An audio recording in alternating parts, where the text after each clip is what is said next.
Les employés et employés peuvent porter plainte auprès de leur employeur.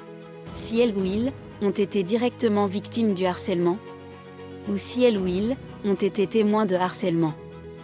Une plainte, ou un signalement par un témoin, déclenche la procédure prévue dans la politique relative au harcèlement en milieu de travail de l'employeur.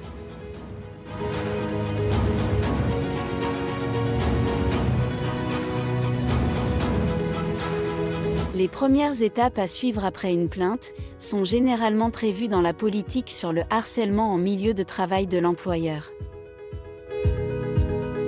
Si les employés font partie d'un milieu de travail syndiqué, elles et ils peuvent se référer à la convention collective ou aux représentants ou représentantes syndicales pour savoir comment déposer un grief. Un grief est une plainte déposée contre un employeur à la suite d'une décision ou une inaction considérée comme contraire à la convention collective.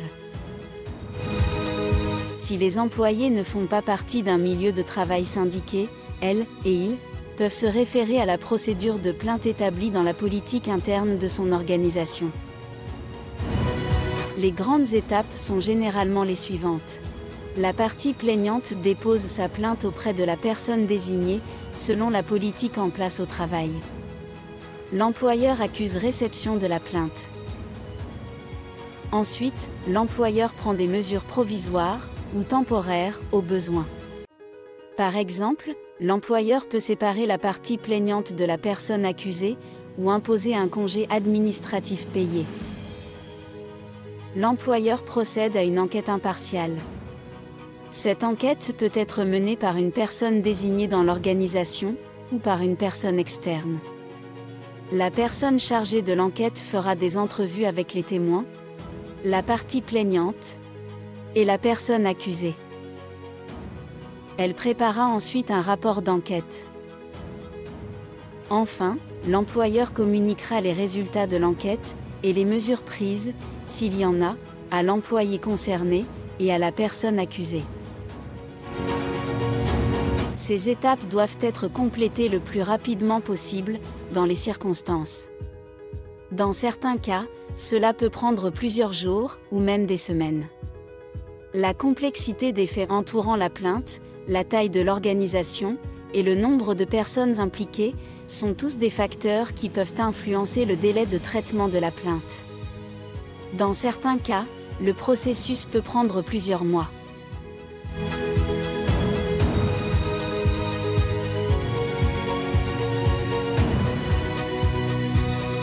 La médiation est une procédure informelle de règlement de conflits. Le médiateur, ou la médiatrice, aide les personnes à parvenir à un accord à l'amiable. Il, ou elle, ne prend pas de décision, son rôle se limite à aider les personnes à arriver à une entente. Dans le contexte provincial, en général, l'employeur n'impose pas un processus de médiation obligatoire avant l'ouverture de l'enquête.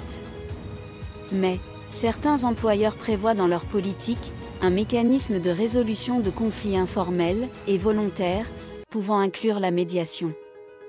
Généralement, cette option s'offre avant que l'enquête formelle commence. Cependant, elle peut parfois se faire après le début de l'enquête. Dans ce cas, l'enquête est suspendue le temps de la médiation.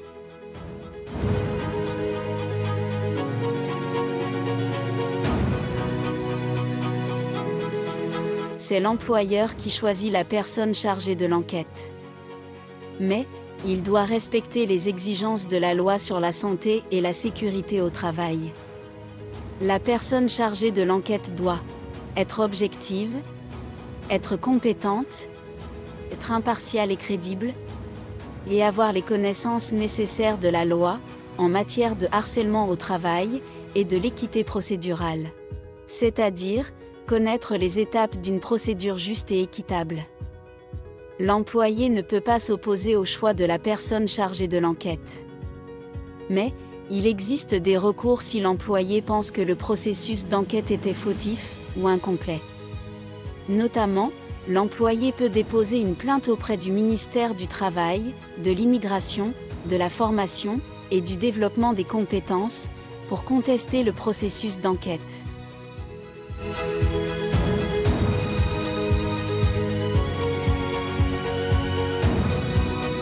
Afin de déterminer s'il y a eu harcèlement sexuel en milieu de travail, la personne chargée de l'enquête doit évaluer ce que l'employé dit et l'ensemble de la preuve recueillie. Les témoignages et documents, par exemple, au cas par cas. La personne chargée de l'enquête doit tenter de rencontrer tout et toutes les témoins qui sont identifiés. On ne peut pas obliger les témoins à témoigner. Cependant, les employés ont des obligations selon la loi sur la santé et sécurité au travail, de coopérer à l'enquête. En fonction de la preuve recueillie, et de la crédibilité des différents témoignages, la personne chargée de l'enquête doit décider si les allégations de l'employé sont fondées, et si elles répondent à la définition de harcèlement sexuel, au sens de la politique mise en place. Ensuite, s'il est déterminé que les faits ont eu lieu, la personne chargée de l'enquête doit répondre à 2 questions. Premièrement, selon l'employé, est-ce que les faits dénoncés constituent du harcèlement sexuel, au sens de la politique de l'employeur ? Il n'est pas nécessaire de prouver que la personne accusée avait l'intention de harceler. Pour répondre à cette question, on se concentre sur la perception de l'employé qui pourrait avoir subi du harcèlement. Une personne accusée de harcèlement ne pourrait pas se justifier, en disant qu'elle ne voulait pas harceler ni blesser, et que c'était juste une farce. Deuxièmement, une personne raisonnable, placée dans la même situation que l'employé, considérerait-elle les faits comme du harcèlement ? La personne chargée de l'enquête doit déterminer ici si une autre personne, placée dans la même situation que l'employé, dirait aussi qu'elle est victime de harcèlement sexuel. Si elle détermine que c'est le cas, la plainte est fondée.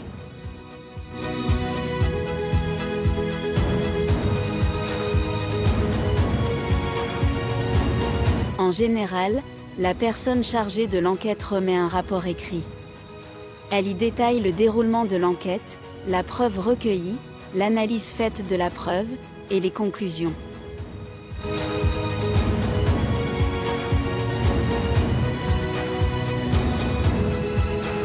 Le rapport est remis à l'employeur, qui détermine ensuite si des mesures administratives ou disciplinaires sont nécessaires. L'employé, ainsi que la personne accusée, seront informés des conclusions de l'enquête. L'employé sera aussi informé si des mesures administratives ou disciplinaires ont été prises contre la personne accusée. Cependant, comme les mesures prises contre un employé sont confidentielles, les détails de ces mesures ne sont pas partagés avec la personne qui se dit victime de harcèlement. Seule la personne accusée connaît la nature exacte des sanctions.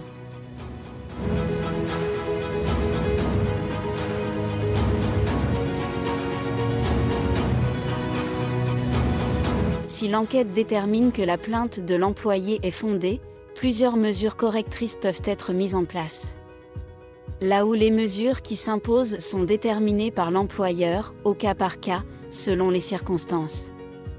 Les mesures peuvent inclure des mesures disciplinaires pouvant aller jusqu'au congédiement de la personne accusée, des mesures d'accommodement permanentes, l'élaboration et la mise en œuvre de politiques en milieu de travail, la médiation ou des activités de développement d'esprit d'équipe.